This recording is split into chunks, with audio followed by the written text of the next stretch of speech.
There is a storm coming. For many of you, it is already here, but you're calling it by the wrong name. You call it saturation, you call it the algorithm, you call it burnout. But those are just symptoms. The disease is something much more fundamental. We are witnessing the end of an era. For the last 15 years, the golden age of the internet, you could survive and even thrive by being good enough at a lot of things. You could be a digital marketer, a life coach, a business consultant, a content creator. You could offer a little bit of strategy, a little bit of design, a little bit of copywriting, and a little bit of tech support. You were a Swiss Army knife, and the market rewarded you for it because the market was starving for anyone who understood digital. But that window has slammed shut. We are entering the age of artificial intelligence, and the very first thing AI destroys is the middle. It destroys the average. It destroys the good enough. AI is the ultimate generalist. It has read every book, scanned every website, and analyzed every business framework in human history. It can write decent copy. It can design decent logos. It can give decent strategic advice. If your value proposition is that you are a generalist, someone who knows a little bit about everything, you are now competing directly against a machine that knows everything about everything and charges $0 per hour. This video is not about how to use AI. This video is a warning. The era of the generalist is over. The full stack employee is becoming a liability. The holistic business coach is becoming obsolete. In this new world, you have two choices. You can continue to drift in the sea of sameness and watch your income evaporate, or you can do the terrifying, necessary work of becoming a specialist. Today, I'm going to show you why staying broad is killing your business, how AI is reshaping the economy of expertise, and exactly how to position yourself as the only option in a world of infinite noise. We have been conditioned to believe that versatility is safety.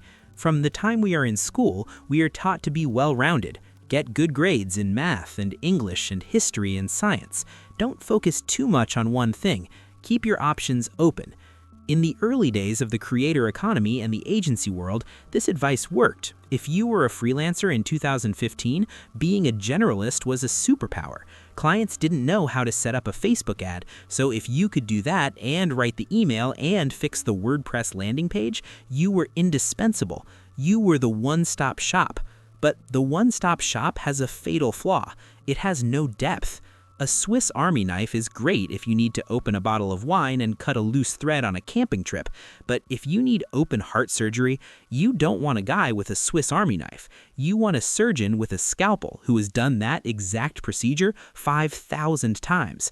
The problem is that the digital market has matured. The clients aren't naive anymore. The business owner who needed help with digital marketing in 2015 now has a specific, painful, expensive problem. They don't need marketing, they need to lower their customer acquisition cost on LinkedIn by 20%. They don't need business coaching. They need to restructure their executive compensation plan to prevent their VP of sales from quitting. When you present yourself as a generalist, you are signaling to the market that you are a novice. You are signaling that you treat their life-threatening business problems as a camping trip. Look at these two profiles. The generalist on the left is shouting into a void.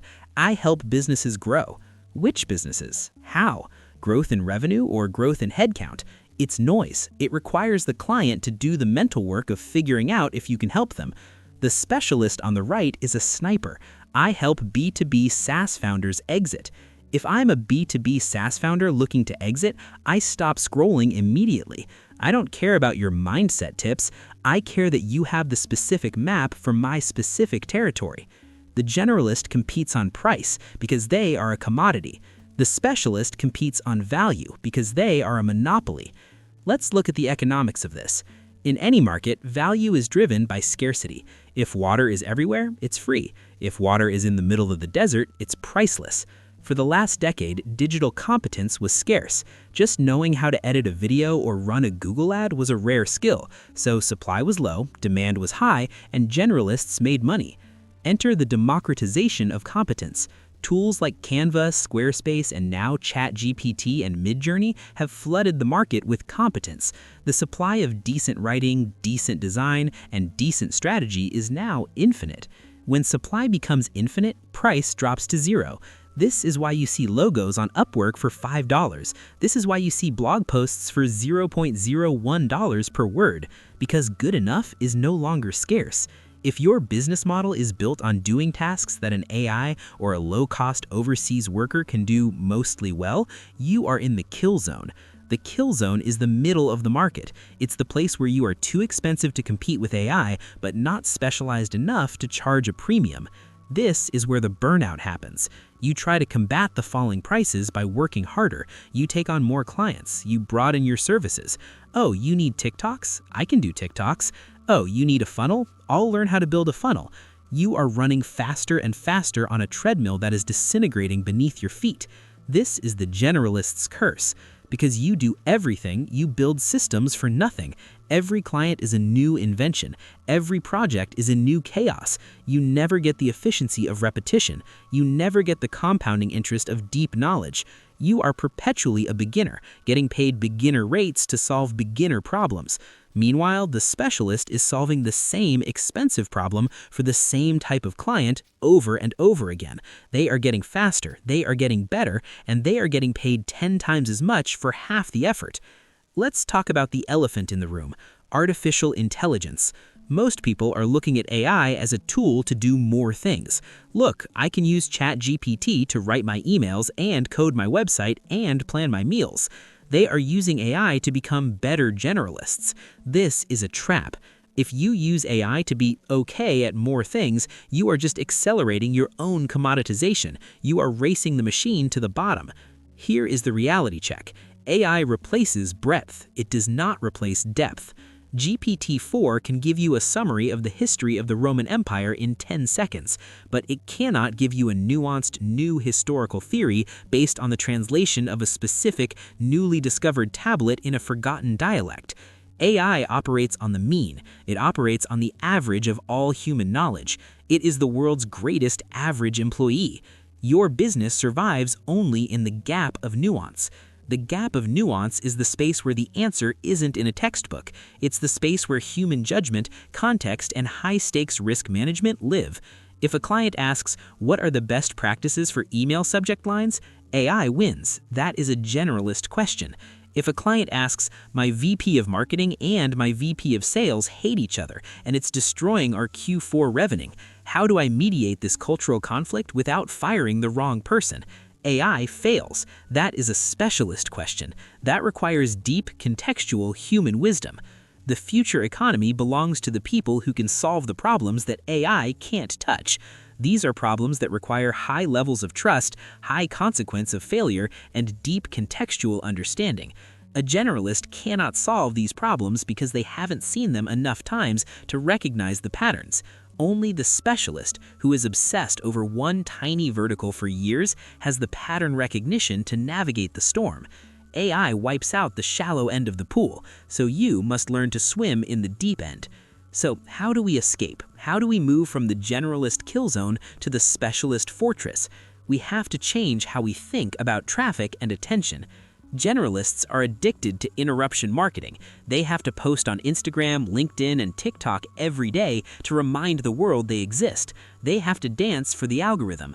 Why? Because they are selling a commodity. They have to shout to be heard. Specialists rely on intent marketing. They don't shout, they wait.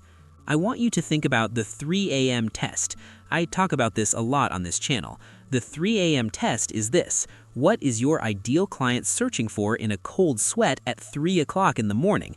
They aren't searching for how to be inspired. They are searching for a painkiller. How to stop a lawsuit from a former partner. IRS audit defense for crypto traders. Software to manage inventory for perishable flowers. These are search verticals. They are tiny, boring, unsexy slices of the internet, and they are worth millions. When you pick a search vertical, you stop competing with the world. If you are a crypto tax accountant, you aren't competing with the millions of accountants. You are competing with maybe 3 other people.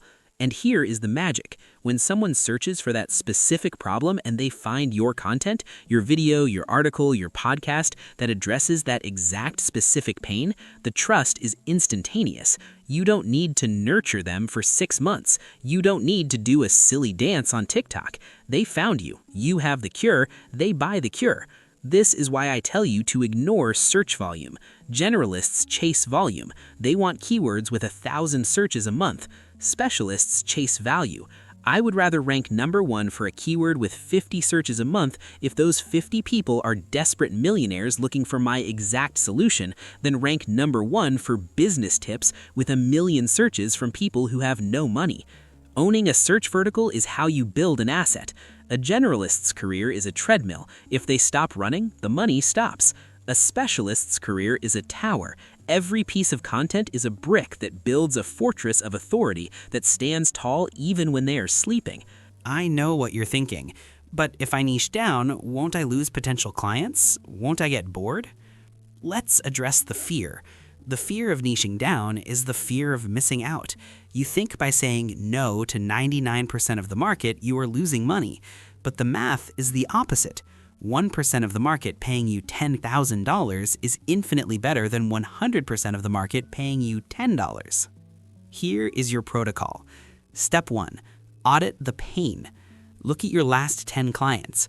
Which one paid the most, complained the least, and had the most urgent problem? Discard the rest. That one client is your seed. What was the specific problem you solved for them? Not the category, example design, but the problem, example their investors wouldn't give them funding because their pitch deck looked amateur. Step 2, claim the vertical. Rewrite your bio. Kill the and. You are not a designer and strategist and copywriter. You are the pitch deck specialist for Series A tech startups. Yes, it feels scary. It feels like you are cutting off a limb. Do it anyway. Step 3, build the library. Stop posting lifestyle content. Stop posting generic motivational quotes. Start building a library of answers for that one specific person.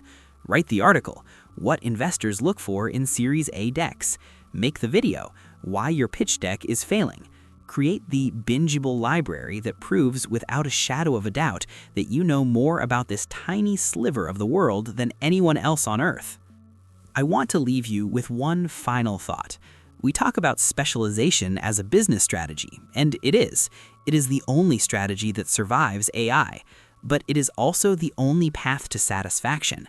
There is a deep, quiet joy in mastery. There is a misery in being a generalist, always rushing, always faking it, always feeling like an imposter because you never truly know the answer. But when you specialize, when you see the same problem for the 100th time and you know exactly how to fix it, the anxiety disappears. You stop selling, you start prescribing. You stop chasing, you start attracting. The world is noisy, the world is chaotic, and the world is full of machines that can do average faster than you. Don't compete with the machine. Don't compete with the noise. Find your vertical, dig deep, build your fortress, and let the generalists fight over the scraps. Thanks for watching. If you're ready to stop the hamster wheel and start building real digital assets, check the link in the description. I'll see you in the next one.